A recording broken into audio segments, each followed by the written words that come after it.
오늘 말씀을 보니까 주 안에서 같은 마음을 품으라 이렇게 말씀하고 있습니다. 주 안에서라고 하는 이 단어를 오늘 깊이 한번 생각을 해보십시다. 바울이 13권의 책을 썼는데요. 그 가운데서 이 주 안에서라고 하는 말은 한 50번을 썼고요. 또 그리스도 안에서라고 하는 말은 한 34번 정도, 그리고 그리스도 예수 안에서라고 하는 말은 한 50번 정도 이렇게 기록을 했어요. 그래서 이런 안에서라고 하는 말이 들어가는 이 단어를 총 합해보면은 한 130번 정도 사용을 했다는 것입니다.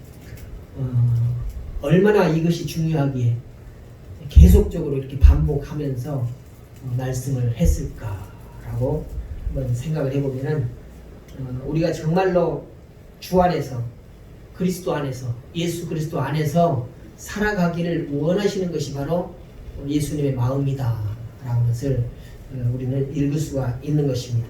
그래서 주 안에 서라, 주 안에 서는 일이 바울은 계속 쓰여지는 이 서신서에서 모든 면에서 다 언급이 되어지기 때문에 이 모든 겉면에 초석이 되어진다라고 이렇게 보여진 것입니다. 그러니까 바울은 당시 초대교회 성도들에게 계속적으로 신앙생활은 이래야 된다, 예수님과 함께 동행하는 삶은 이런 것이다 라고 하는 그런 겉면을 계속 우리에게 해주고 있잖아요. 근데 그 겉면이 될 수 있는 것, 그 겉면이 정말로 합당한 겉면이 되기 위해서는 어떠해야 하느냐라고 한다면은 주 안에 있어야 된다는 것입니다.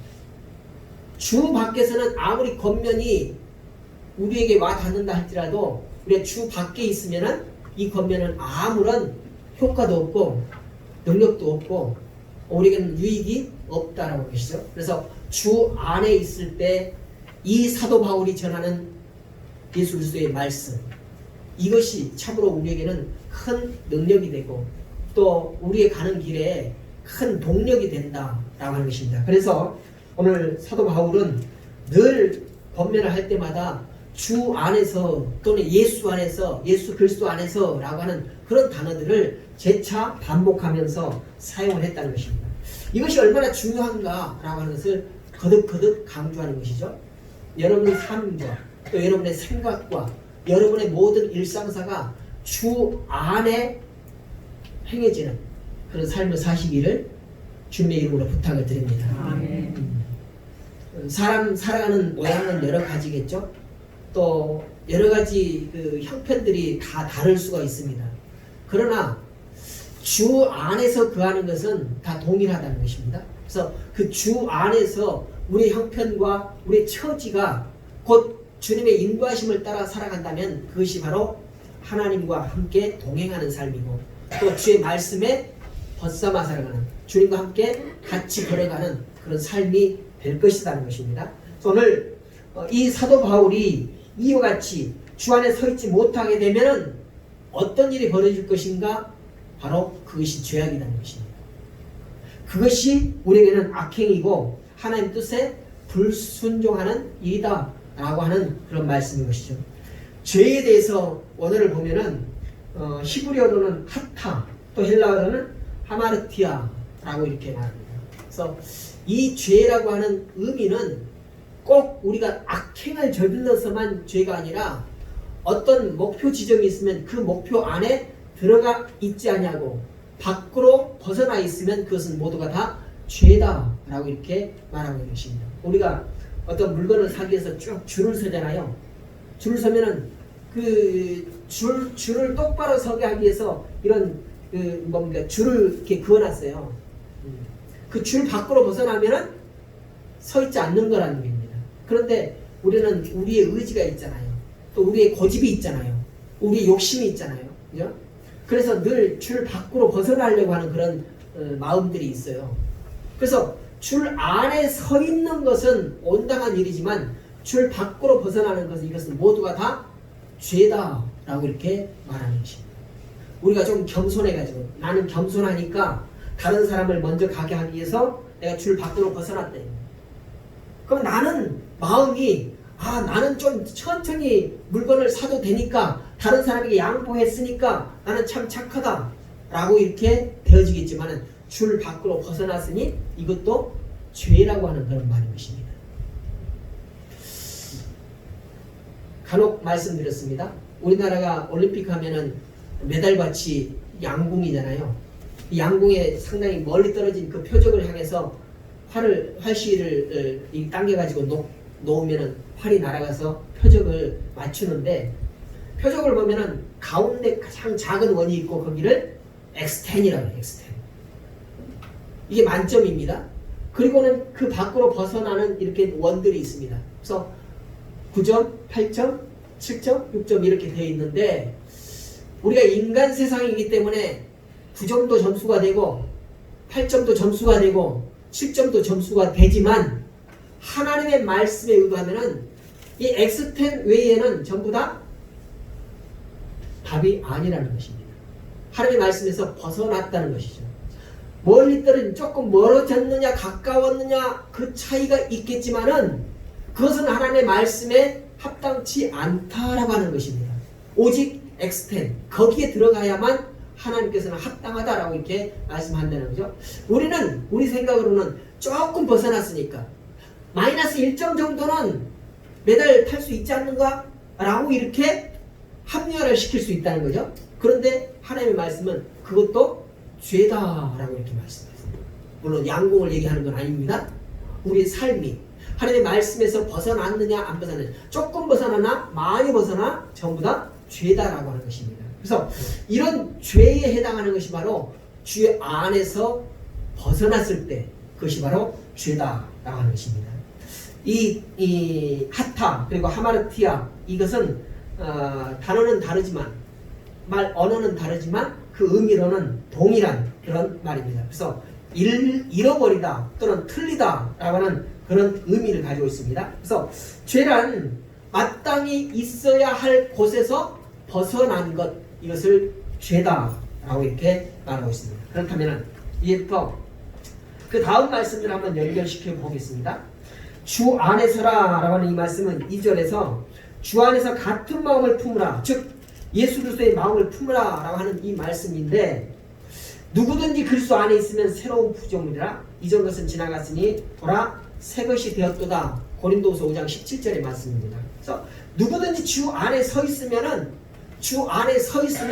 내가 새로운 피조물이 되려고 하지 않아도, 주 안에만 서 있으면, 밖에 서 있으면 아닙니다. 주 안에만 서 있기만 하면 내가 노력을 하지 않아도 우리는 뭐가 된다고요?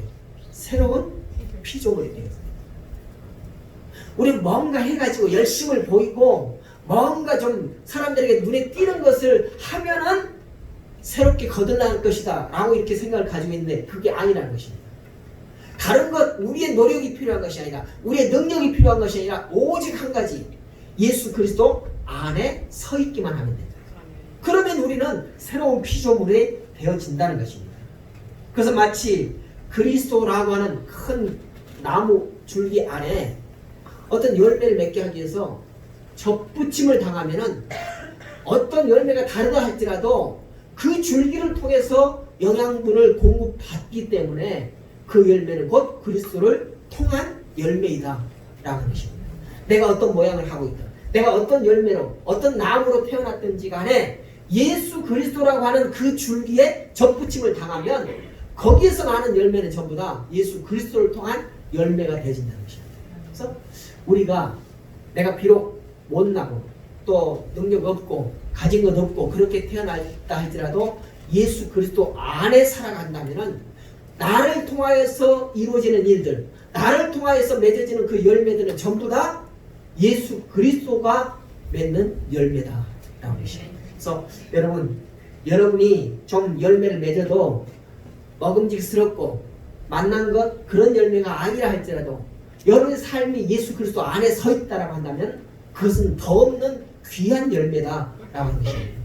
그러므로 여러분이 맺는 그 열매가 내가 과연 예수 안에 서 있으면서 열매를 맺는 그 열매인지, 아니면 먹음직스럽고 탐스러워 보이지만 예수 밖에 있으면서 열매를 맺었는지, 그것을 우리는 구분해야 한다는 것입니다. 그러므로 우리는 맛이 어떤가를 얘기하는 것이 아니라 과연 내가 예수 그리스도의 그 영양분을 공급받아서 열매를 맺으며 살아가고 있는지, 아니면 세상으로부터 공급을 받아서 영양을 공급받아서 열매를 맺고 살아가는지, 그것이 우리가 구분되어져야 하는 그런 신앙인의 삶이 되어야 한다는 것입니다.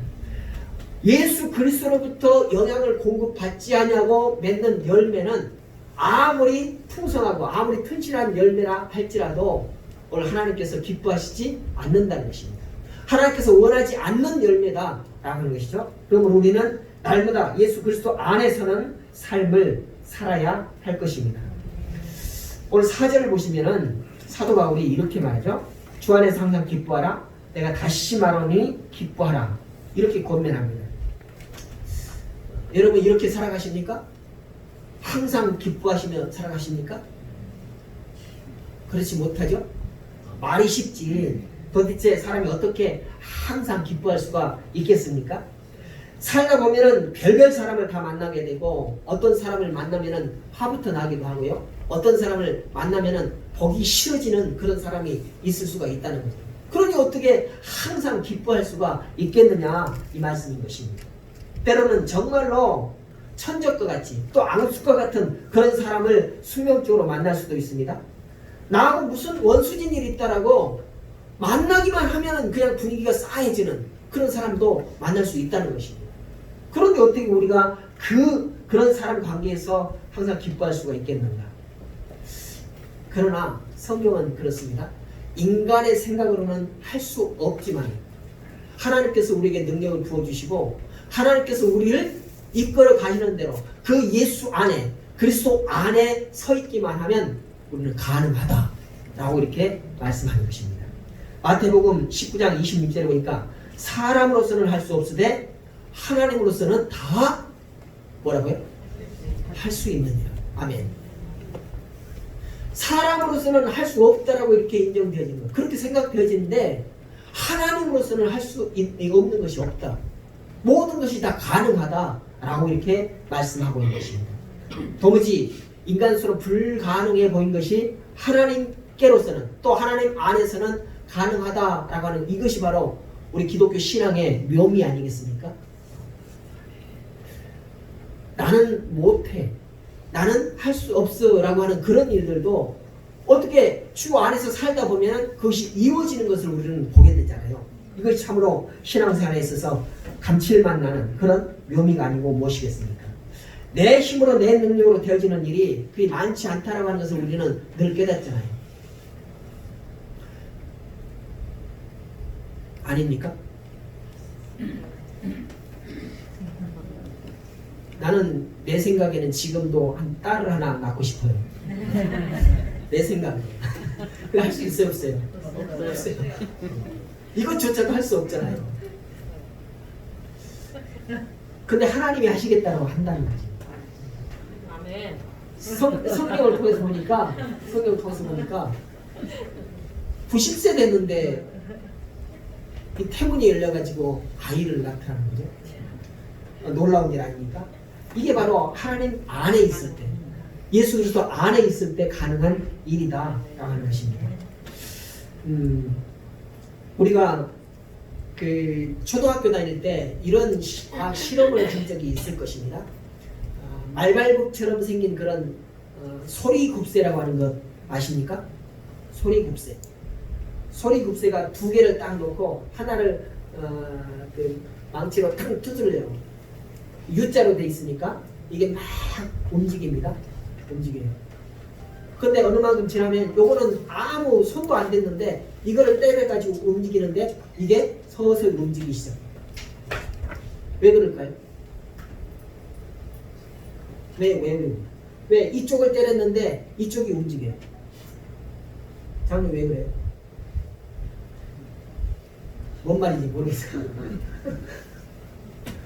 이게 초등학교 실험이에요, 실험. 뭘 실험을 한 거예요? 소리의 파장.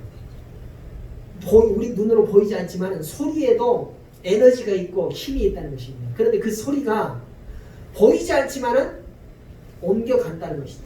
파장이 있어가지고 여기에 이쪽에 있는 소리급새를 영향을 미친다라고 하는 것입니다. 여러분, 우리의 삶이 어떠한가를 한번 돌아보십시오. 여러분은 나는 나대로만 살면 된다. 나는 다른 사람에게 아무런 영향력이 없다. 나는 나 혼자 산다 라고 하지만은 우리 사는 사회에서 어찌 나 혼자 살아가겠습니까? 내가 사는 모양 때문에 상처받을 수도 있는 사람이 있을 것이고 나 때문에 힘을 얻는 사람도 있을 것이라는 거죠. 마치 소리굽스의 파장처럼 나로 인하여서 그 어떤 영향력을 받는 경우가 있다는 것입니다. 여러분, 여러분의 현재 상태를 한번 가만히 생각을 해보십시오. 여러분에게서 어떤 음파, 어떤 진동의 음파가 발생되고 있는지 한번 깊이 생각을 해보시기 바랍니다. 나로 인하여서 내 옆에 있는 사람이 영향을 받게 되는데 악영향을 받을까 아니면 긍정적인 영향을 받을까 한번 생각을 해보시라는 거죠. 나는 그냥 삶을 살아가면서 나 혼자 이렇게 살면 되겠거니 했는데 분명히 내가 의도하지 않음에도 불구하고 나로 인해서 영향을 받는 그런 사람이 있다는 것입니다. 이게 우리의 삶 아닙니까? 그래서 우리는 나로부터 발산되는 그 파장이 또는 파생되는 그 색깔이 또는 나로 인해서 전해지는 그 에너지가 어떠한가를 우리는 생각을 해봐야 돼요. 나로부터 우울이 나간다거나 또는 부정적이고 슬프고 염세적이고 증오가 담겨있는 그런 어두운 음료를 내가 발산하고 있지 않는가 생각을 해보시죠. 내가 무슨 말만 하면은 다른 사람이 전부 다 어두워지고 전부 다 침울해지고 그런 영향력을 미친다면은 누가 나를 반겨하겠습니까? 여러분 보십시오. 여러분 인간관계에서도 분명히 이런 사람이 있을 것입니다. 아주 친구들끼리 사람들끼리 이야기 화기애애하는데 그 사람만 들어오기만 하면은 그냥 분위기가 싹하니 식어버려요.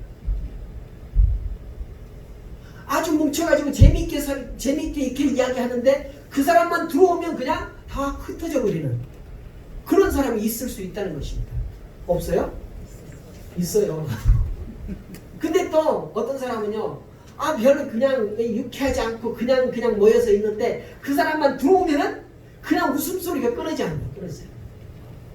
이런 사람이 있다는 것입니다. 이게 그 사람이 돈에 주머니가 주머니에 돈이 많아가지고 뭘 사주고 막 그래서가 아니라 그 보이지 않는 그 에너지, 보이지 않는 그런 파장, 보이지 않는 색깔 때문에 그렇다는 것입니다. 그래서 어떤 사람은 선한 영향력을 끼치기도 하고요. 또 어떤 사람은 악한 영향력을 끼치기도 하는 그런 것이 바로 우리에게서 있어지는 것이라는 것입니다. 이것을 하나의 음감이다라고 한번 이렇게 표현을 해보십시다. 우리는 과연 어떤 음감을 가지고 다른 사람에게 영향력을 주어야 할까요? 오늘 말씀을 한번 보서 토대로 해서 보면은 여러분은 어떤 음감을 가져야 하겠습니까?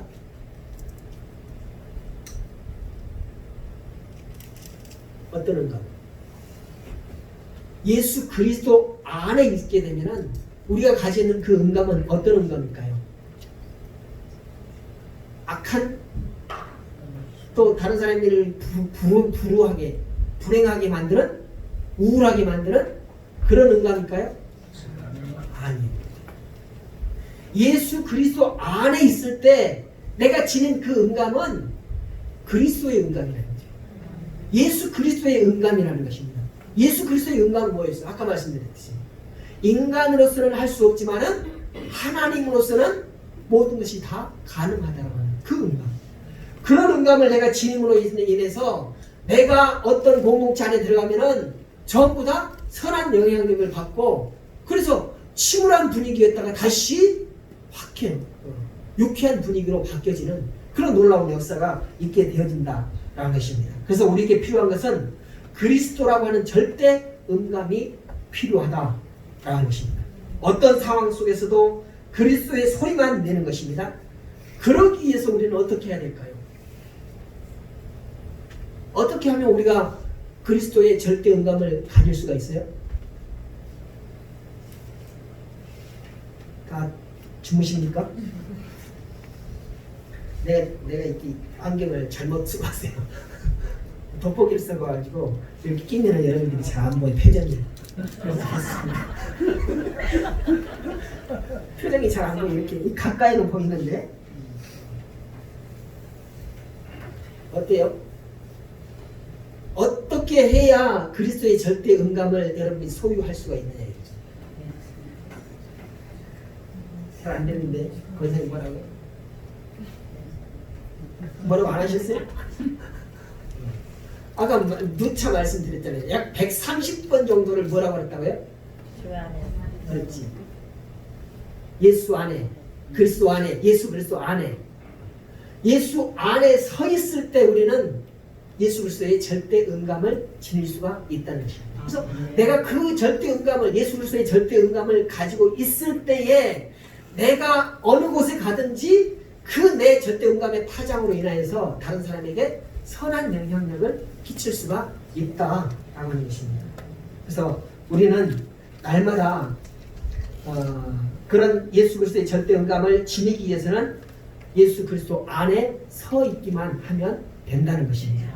우리가 그리스도 안에 있기만 하면 우리에게서 그리스도의 톤, 또 그리스도의 시그널, 그리스도의 컬러, 그리스도의 향기가 배어져 나올 수밖에 없다라고 하는 것이죠. 오늘 말씀을 보니까 예수 그리스도의 향기를 내는 그런 삶을 사는 것, 이것이 바로 그리스도인의 삶이라고 이렇게 사도 바울이 빌립보 성도들에게 권하고 있잖아요. 여러분, 이 빌립보서가 바울이 빌립보 교회의 성도들에게 보낸 편지인데 어떤 상황인가를 한번 생각해 보십시오. 이 사도 바울이 목회 현장이 아주 평탄하고 또 자유로운 분위기에서 그렇게 목회하면서 빌립보 성도들에게 써가지고 편지를 보낸 그 상황이 아니에요. 어떤 상황이에요? 지금 사도 바울이 어떤 형편일까요? 이 편지를 쓰고 있는 형편이 어떤 형편일까요? 모르시겠습니까? 그때 안 살아봐서. 근데 우리 찬양을 그렇게 하잖아요. 바울과 실라가 그 다음에 뭐예요? 어디에? 감옥에 그래요. 빌립보 감옥에 갇혀 있어요. 그 빌립보 감옥에서 지금 편지를 쓰는 거예요. 감옥에 갇혀 있으면 자유롭습니까? 감옥에 갇혀 있으면 행복합니까? 감옥에 갇혀 있으면 넉넉합니까? 그런데 거기에서 지금 기뻐하라고 합니다. 거기서 항상 감사하라고 하게 합니다. 이 가능하냐 이거죠. 우리 인간적으로 봤을 때. 그래서 주 안에서라고 하는 그런 말들을 계속해서 강조하면서 권면하고 있다는 것입니다. 사람의 모양으로는, 사람의 형편으로는, 사람이 당하고 있는 그런 형편에서는 도무지 기뻐할 수 없고 도무지 노래할 수 없고 도무지 감사할 수 없는 그런 형편 지경이지만 주 안에서 있다면, 비록 내 몸이 감옥에 있지만 내 마음이, 내 영이 예수 그리스도 안에 있다면 모든 것이 다 가능하다는 것입니다. 이래서 이런 믿음을 가지고 이런 마음을 가지고 살아가면 우리는 비록 영어의 몸에 있다 할지라도 다른 사람에게 선한 영향력을 끼칠 수가 있다라는 그런 말씀이죠. 오늘 그래서 내가 가는 곳마다 화기애애해지고 분위기가 좋아지는 이런 사람을 뭐라고 해요? 분위기 메이커 또는 피스메이커라고 얘기합니다. 근데 내가 가는 곳마다 깨지고 내가 가는 곳마다 불화가 일어나고 내가 가는 곳마다 싸움이 일어나는 이런 사람은 뭐라 그래요? 트러블 메이커. 여러분은 피스메이커입니까? 트러블 메이커입니까? 답을 못하겠죠. 예수 그리스도 안의 삶으로 내가 예수 그리스도의 절대 음감을 가진다면 나는 뭐가 돼요? 피스메이커가 될 수 있다. 피스메이커가 될 수밖에 없다는 것입니다. 왜? 예수 그리스도의 절대 음감은 선한 영향력을 끼칠 수밖에 없기 때문에. 그러므로 예수 그리스도 안에 살아가시는 여러분의 삶이 되시길 바랍니다. 그래서 여러분, 평소 여러분은 어떤 소리, 또 어떤 색깔, 어떤 냄새를 가지고 그 색깔과 냄새와 그 영향력을 끼치고 살아가십니까? 여러분은 다른 사람에게 악한 영향력을 끼쳐서 오염시키는 그런 삶을 삽니까? 아니면 오염된 것도 재생시키는 그런 삶을 살아가고 있습니까? 우리는 정말로 썩고 문드러지고 부패한 그런 상황 속에서도 내가 거기에 거하면, 내가 거기에 참여하면은 다시 재생되어지는 그런 사람으로 살아가야 하는 것이 좋은 삶 아니겠습니까? 이러려면 우리는 주 안에서 서 있어야 되고, 그리고 그렇게 살아갈 때 우리는 예수 그리스도의 그 크신 능력을 받아서 다른 사람에게도 선한 영향력을 끼칠 수가 있게 된다는 것입니다. 그래서 오늘 이 바울 사도는 그리스도의 절대 음감을 가질 수 있는 방법을 8절에서 조목조목 우리에게 가르쳐 주고 있어요. 8절 한번 보십시다. 4장 8절 같이 읽어봅니다. 정말로 형제들아 무엇이든지 참되며 무엇이든지 경건하며 무엇이든지 옳으며 무엇이든지 정결하며 무엇이든지 사랑할 만하며 무엇이든지 칭찬할 만하며 무슨 덕이 있든지 무슨 기름이 있든지 이것들을 생각하라. 이게 바로 우리가 예수 그리스도의 절대 음감을 가지고 살아갈 수 있는 방법이라는 것입니다. 방법이다. 참되고 경건하고 옳게 사는 것, 또 사랑하며 사는 것, 그리고 남들을 칭찬하며 살고 덕 있는 삶을 사는 것, 이것이 바로 예수 그리스도의 절대 음감을 품고 살아가는 삶이다 라고 하는 것이죠. 유감스럽게도 내 자신을 돌아보면 이런 절대 음감을 가지지 못하고 늘 이렇게 다른 사람을 만날 때마다 불화를 일으키고 또 다른 사람을 우울하게 하고 다른 사람의 절망하게 하고 이런 삶을 산다면 얼마나 아픔이 있는 삶을 살겠습니까? 오늘 바울 사도가 전해주는 말씀입니다. 염려하지 말라. 모든 일에 기도와 간구로 너희 구할 것을 감사함으로 하나님께 아뢰라. 그러면 모든 지각에 뛰어난 하나님의 평강이 그리스도 예수 안에서 너희 마음과 생각을 지키시리라. 우리의 모든 생각하는 것들 또 우리의 모든 간구를 주님께 아뢰라 하는 말씀. 내가 무엇을 하겠다라고 그렇게 애쓰지 마시고 주님께 아뢰라 하는 것입니다. 그러면 주님께서 우리 형편을 아시기 때문에 우리 마음과 또 생각을 주장해 나가시겠다라고 하는 것이죠. 여기서 우리는 기도가 무엇인지에 대해서 다시 한번 새롭게 이해할 수 있습니다. 그것은 나라고 하는 소리급세를 어떻게 해야 될 것인가? 나라고 하는 소리급세가 어떻게 해야만 오늘 이 하나님께서 우리의 생각과 우리의 모든 것들을 다 아시고 그렇게 인도하시고 주관하실 것인가? 어떻게 해야 될까요? 네? 어떻게 해야 될까요? 표정을 한번 보겠습니다. 어떻게 해야 그런 일이 일어날 수 있겠네요. 아무 생각 없어요? 아무 의견도 없으십니까? 아까 그 다시 설명합니다. 이 U자 소리곱새가 있어요. 소리곱새가 있어요. 요걸 막대기로 탕 두드립니다. 그러면 이건 두드렸으니까 막 움직이잖아요. 지 혼자 있어요. 이 소리곱새 하나가 혼자 있어요. 영향력을 끼쳐요, 못 끼쳐요? 못 끼쳐요. 그죠? 그 오늘 예수 그리스도의 절대 음감을 내가 가지려면 어떻게 해야 될까요? 여기 이쪽에 소리급새가 예수님이에요.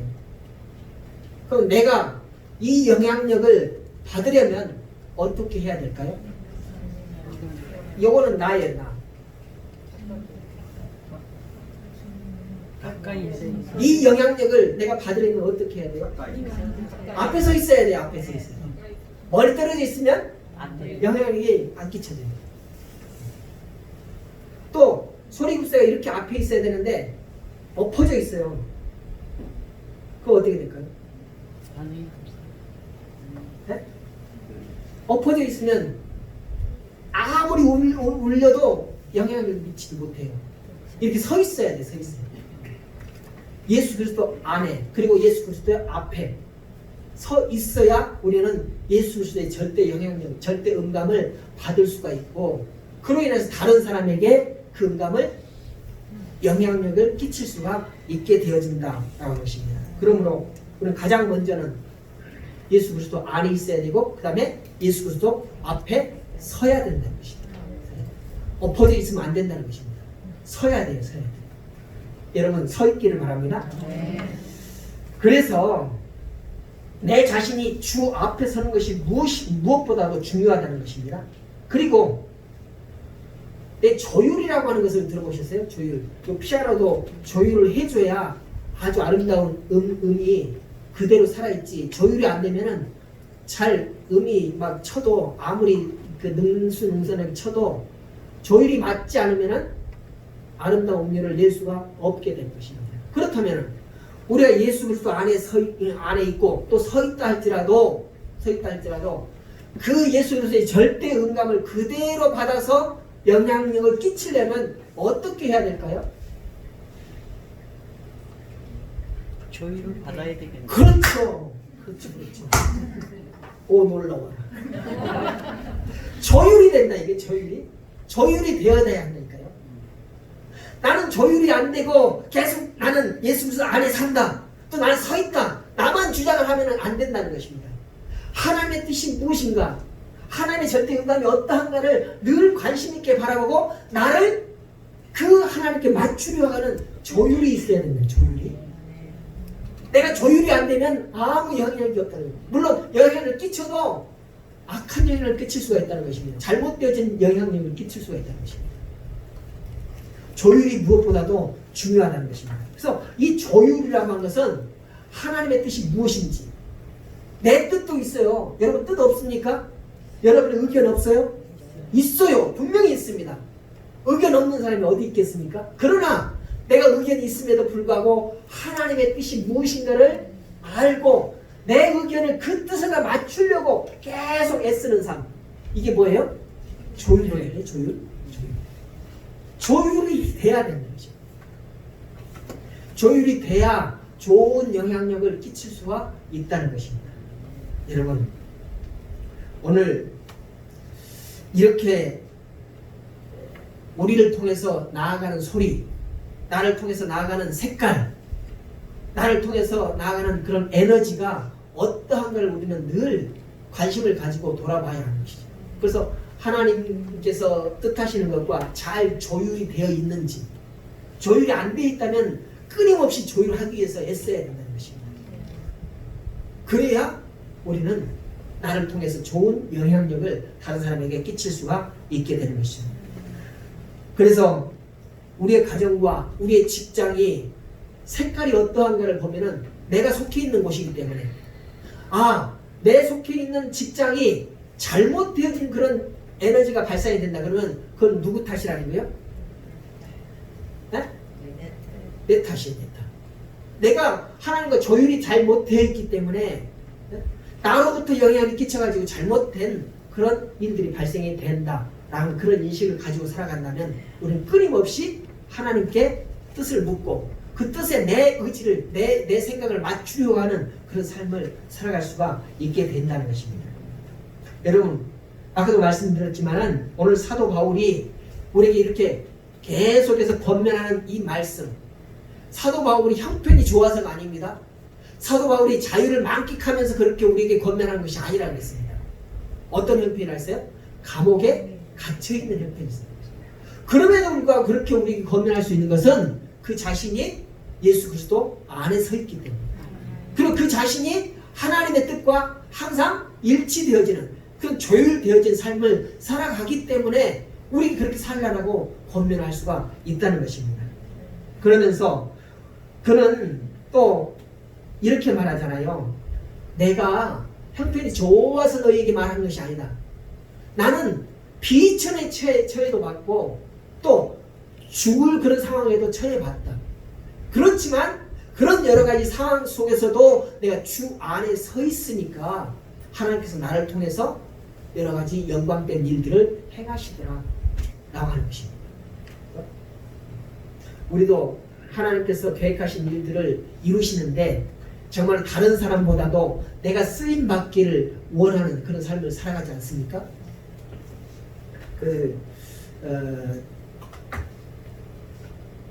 신천지에서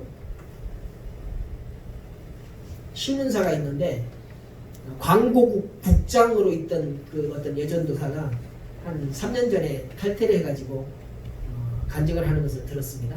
근데 거기에는 같은 공동체임에도 불구하고 옆 사람에게 자기 하는 일을 절대로 안 가르쳐 준답니다. 다른 사람에게 뭘 좀 도와달라고도 안 한다고 해요. 왠가 했더니 철저하게 1대1로 이렇게 평가를 한다는 거죠. 그래서 늘 그 사람에게 칭찬을 받고 싶어 하는 그런 마음. 그래서 내가 칭찬받아야 하는데 다른 사람의 도움을 받으면 그 칭찬이 빼앗길까 봐서 잠이 모자라고 피곤해도 자기 할 일은 자기가 온전히 다 감당하는 거죠. 그래서 하루에 3시간씩 자고 그렇게 일을 했다라고 이렇게 고백을 하는데 그 칭찬하는 사람이 누구냐? 마리 선생님이죠. 그 사람에게 칭찬받기 위해서 그렇게 밤잠을 안 자면서 일을 했다는 거죠. 여러분, 사람에게 칭찬받기 위해서도 그렇게 열심히 일하는 사람이 있는데 우리가 하나님과 뜻을 같이 하고 하나님께 칭찬받는 삶을 살기 위해서는 뭐예요? 부단한 노력이 있어야 된다는 것입니다. 나를 주님께 막 치유가는 그런 애씀이 있어야 한다는 것이죠. 그런데 그것조차도 우리의 의지로, 우리의 생각으로, 우리의 뜻대로는 되지 아니한다는 것입니다. 그래서 우리는 늘 좌절하고 낙심할 수밖에 없다는 거죠. 그래서 주님께서는 그런 우리에게 이렇게 말씀합니다. 마가복음 9장 23절에서 할 수 있거든이 무슨 말이냐? 믿는 자에게는 능치 못함이 없느니라. 주께서 나와 함께 하시면 가능하다라고 하는 그런 마음을 가지고 그런 믿음을 가지고 행할 때에 주께서 가능할 수 있게 해 가신다는 것이죠. 그래서 우리는 우리가 할 수 있다라고 하는 것이 아니라 주님께서 함께 하시면 할 수 있다라고 하는 그런 믿음을 가지고 살아가야 한다는 것입니다. 제가 몇 주 전에 그 지방에 가서 하룻밤을 자고 왔지 않습니까? 그래서 여러분에게 새벽 예배를 가정 예배를 드리라고 말씀드렸습니다만 그때 어떤 목사님이 자기 교회 집사님에 대한 간증을 해요. 그 남편에 대한 간증입니다. 아주 부지런히 세상살이에 살면서 이렇게 바지런히 살고 있는데 한 번은 목사님이 신방을 와가지고 가정 형편을 물으시면서 신앙생활 잘 하고 있습니까? 라고 이렇게 물었대요. 그랬더니 남편 빼고는 다 신앙생활 열심히 하고 있습니다. 그랬더니 목사님께서 그 집사님에게 과연 남편의 구원을 위해서 그 남편의 발목을 잡고 부여잡고 기도해 본 적이 있느냐? 라고 이렇게 물었다는 거예요. 그 말씀에 딱 이렇게 때리는 게 있어가지고 어떻게 하면 남편을 발목을 부여잡고 기도할 수 있을까? 맨정신에 발목을 부여잡고 막 기도하면 남편이 가만히 있겠습니까? 그죠? 그래서 고민하다가 남편이 잠들고 난 다음에 한번 기도해보자. 그리고는 잠이 들고 코를 골기 시작을 하면 발목을 잡고 기도를 했다는 거죠. 계속 하다 보니까 그 남편이 불쌍해 보이더라는 것입니다. 그래서 어느 계인가 눈물을 뚝뚝 흘리면서 기도를 했다는 거죠. 근데 그 눈물이 뜨겁잖아요. 그 발목에 떨어지니까 남편이 깜짝 놀라가지고 일어나가지고 지금 뭐하는 짓이야? 그랬더니 담대하게 나오는 말이 당신의 영혼을 구원하기 위해서 내가 지금 눈물 뿌려 기도하고 있지 뭐하는 거야? 그런 눈물의 기도가 아마도 남편이 그동안은 모른 채 이렇게 넘어갔겠지만은 그날은 이제 참을 수가 없어가지고 이렇게 반응을 했겠죠. 그런 마음이 좀 움직여서 그러는지 가겠다라고 하는데 지금은 아니고 나중에, 지금 아니고 나중에 이렇게 말이 돌아가더라는 거죠. 그래서 강력하게 부딪혔다는 거죠. 아니 당신이 옛날부터 나중에 했는데 평생 간다고 그런 지금 가자고 해가지고 그렇게 강압적으로 교회로 인도했다는 것입니다. 그렇게 교회로 인도되어져서 세례를 받고 그리고 교회 학교에서 차량 봉사를 5년 하다가 갑작스럽게 소천을 했다는 거죠. 여러분, 좀 우울한 내용인 것 같습니까? 그런데 그 집사님은 그게 너무나도 감사하더라는 거죠. 죽을 영혼, 지옥 갈 영혼인데 그 짧은 기간 동안이지만 예수 그리스도를 영접하고 그렇게 봉사하다가 간 것이 너무나도 하나님의 은혜다 라고 이렇게 고백했다는 것을 저는 간증을 들었습니다. 그렇습니다. 오늘 사도 바울이 고백을 통해서 이 고백이